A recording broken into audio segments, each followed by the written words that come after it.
Ay mga kabahidor, ano na nangyari sa Pilipinas natin?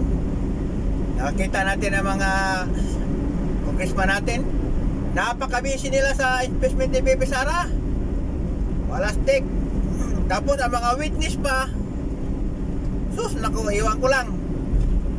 May isa pa dyan, ginawa lang witness yung galing kulungan. Nakakulong talaga si Madriaga.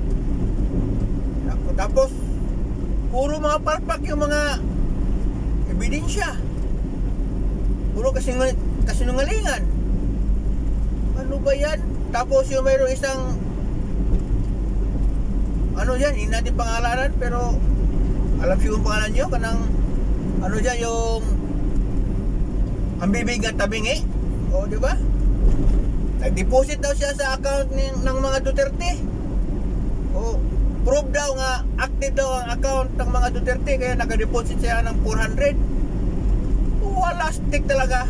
Malay ba namin kung ikaw nagkuha ng account na yan, pinapangalan mo lang sa mga Duterte, ang hanapin nyo nga may ba yung si Duterte mismo ang nag-deposit sa account na yan, di ba?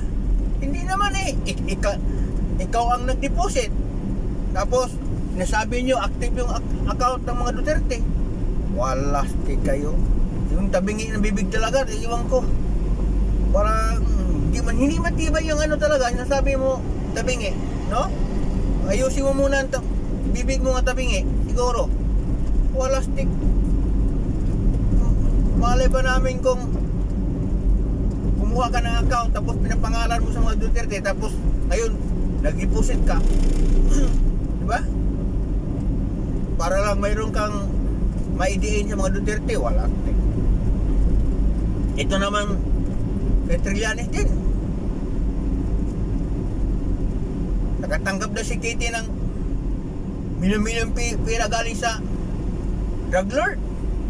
Tapos mayroon iba dyan, binibilang talaga kung sa mga panahon na yon, ilang taon ba si Kitty Duterte? 7 years old. Mayroon ba ganun? Bigyan mo yung pira ng milyon-milyon yung bata 7 years old? Hindi mo maintindihan talaga kung anong klaseng ebidensya ang pinapakita nila. Kahit nga mga magulang ni Kitty, hindi nga magbigay ng 1,000 yan sa bata na yan. Bata pa, 7 years old, bigyan mo ng milyon-milyon. Pangalawa, ibang tao ba ang nagbigay galing sa drug lord?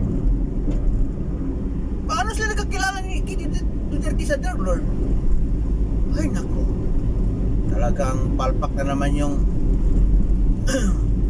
pinalabas na expose ngayon ni Trillanes. Talaga, pati yun si tabingi ang bibig, wala din. Yan, panay ang ano nyo kay Sara Duterte ng mga speech. Mukuha lang kayo ng anong mga ebidensya nga. Halata naman napaka sinungaling nyo. Hindi nyo hantayin yung eleksyon para taong bayan lang ang humusga. Hindi kayo maghusga dyan. Wala kayong karapatan. Taong bayan ang nagluklok ni Pepe Sara. Taong bayan ang maghusga, hindi kayo. Anong klase kayong congressman? Mayroon pang isang congressman dyan nga ang yabang mag-ingon, dapat harapin ni Pepe Sara. Yung pala, yung asawa niya nga wanted, hindi nga niya hinaharap, tinatago nga niya. Abogado pa nga siya, ha? Wala, may utang ba daw to? Iwan mo to. Dami talaga mga buhaya dyan sa Kongreso